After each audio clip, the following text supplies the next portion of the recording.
Okay, in Matthew 5:19, Jesus said, do and teach God's law.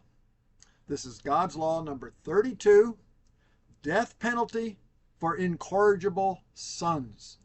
Hello, everybody. Welcome. I'm Jim McCotter. Here's God's law number 32 from God's Law, book of Deuteronomy, chapter 21, verse 18 through 21. Suppose a man has a stubborn and rebellious son who will not obey his father or mother even though they discipline him. In such a case, the father and mother must take the son to the elders as they hold court at the town gate.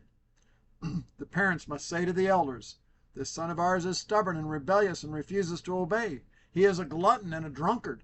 Then all the men of his town must stone him to death. In this way, they will purge this evil from among you, and all Israel will hear about it and be afraid. End quote. When I first came across this law, I initially thought, how can this law be good? It seemed extreme. But like anything in the Bible, I think it's wise to not be too quick to throw something out just because it doesn't seem right to me or our current Christian culture. The popular Christian mindset is often wrong, if not usually wrong. During the days of Moses, all 5 million of God's people were wrong except Joshua and Caleb. Only Joshua and Caleb lived to enter the promised land with the next generation. In New Testament times, all Christians in the nation of Asia were wrong and cowards. All had rejected the Apostle Paul in 2 Timothy 1:15. All the Christians in Corinth were all carnal and worldly. 1 Corinthians 3:1 and 3.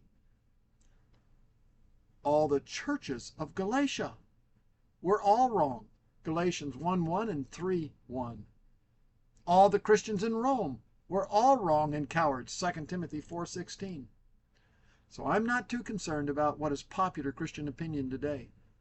And if Paul did not shrink back from declaring the whole counsel of God, as he said in Acts 20:27, I don't think I'll plan to do any shrinking back either. Now look at God's law in Deuteronomy 21:18 through 21. It was obviously not for little children for a couple reasons. Number one, little children, parents can control. This was a young, bad man that parents could never control and was out of control in the town.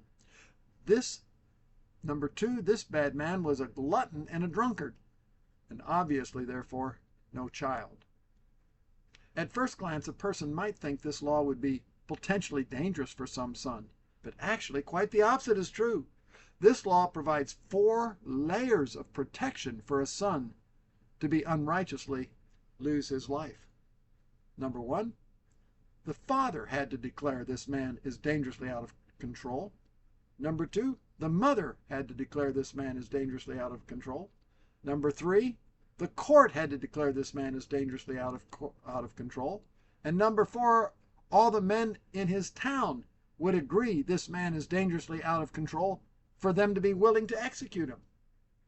Why was this law so good and revolutionary, especially when God gave it? At that time in ancient history, there was no other law in the world protecting sons like God's law. In many cultures and countries, the father had life and death authority over their children and could kill their sons at any time for any reason. Even later, the Roman Empire gave fathers sole legal power of life or death over their children. In time, Christian influence with God's law affected the Western world, so a father could no longer arbitrarily kill a son. God's law elevated the woman and motherhood. God's law elevates women. But all Marxist communist countries today, as well as all Hindu and Muslim countries today, have unjust laws and customs when it comes to the family, in too many ways to elaborate here. We have looked at them in previous articles. But to understand God's law, a person must pray as David did in Psalms 119, verse 7, 12, and verse 18, where he said, I shall give thanks to you with uprightness of heart when I learn your righteous judgments. Blessed are you, O Lord. Teach me your statutes. Open my eyes that I may behold wonderful things from your law. End quote. America became a great nation blessed by God because of its godly foundation. That foundation was laid down by colonial America and godly civil leaders and their embrace of all God's law to be their civil law. New Hampshire law in 1680, the general laws and liberties of the province of New Hampshire, and I quote, were made by the General Assembly in Portsmouth on the 16th of March, 1679 and 1680, and approved by the President and Council. Cursing parents. If any child or children above 16 years old, of competent understanding, shall curse or smite their natural father or mother, or he or they shall be put to death, unless it can be sufficiently testified that the parents have been very unchristianly negligent of ye education of such children, or so provoke them by extreme cruel correction, yea, they have been forced thereunto to preserve themselves from death or maiming. A rebellious son. If any man have a rebellious or stubborn son of sufficient years and understanding, viz. 16 years of age or upwards, which shall not obey ye voice of his father or ye voice of his mother, yea, when they have chastened him, will not hearken unto them, then shall his father and mother, being his natural parents, bring him before the magistrates assembled in court, and testify unto them that their son is rebellious and stubborn, and will not obey their voice and chastisement, but lies in sundry notorious crimes. Such son shall be put to death or otherwise severely punished. End quote. Massachusetts Bay Colony Law in 1646. The Massachusetts Bay Colony enacted a law in November 1646 known as the Stubborn Children Law, which included provisions for the capital punishment of rebellious sons. This law stated that if a son, 16 years or older, was deemed stubborn and rebellious and failed to obey his parents even after they had disciplined him, his parents could bring him before the magistrates. If the magistrate determined the son was indeed stubborn and rebellious and was engaging in, quote, sundry notorious crimes, quote, he could be put to death. The Massachusetts Bay Colony based this law entirely on the book of Deuteronomy. While this law was on the books, I don't know if it ever needed to be enforced, but to declare God's law in and of itself will transform any society, as it did early America. Because of God's law, there were virtually no sons that did not obey and honor their parents in early America. The few who did were of a criminal sort.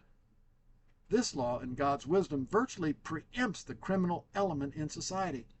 Far more innocent people are murdered in society not having such a law in place than how many incorrigible sons, if any, would be put to death with this law. Most of you have never heard of Aleos Sarkumager, but he had a son that hated him and he could never control him. At that time, everyone, like most today, would have thought it to be a gross travesty of injustice to put an uncontrollable, incorrigible son to death. But you see, Aleos Sarkumager changed his name on January 7, 1877 to Hitler, whose uncontrollable son was Adolf Hitler. Had God's law been in place in that country at that time, one uncontrollable son would have been put to death and millions of other lives, of innocent lives, would have been saved. Time does not permit to tell about Mao Zedong, who hated his father and later murdered millions, or Vladimir Lenin, who hated his father and later murdered millions of innocents. Every mass murderer that I have studied hated his father and was an incorrigible, quote, stubborn and rebellious son, end quote, and should have been put to death by God's law. If God's law were in place today, endless innocent lives would be saved every day. All the humanistic ways people are trying to lower crime today is like what 19th century abolitionist Henry David Thoreau said, quote, there are 1,000 hacking at the branches of evil to one who is striking at the root, end quote. The only way to strike the root is to declare Jesus and God's law be re-established.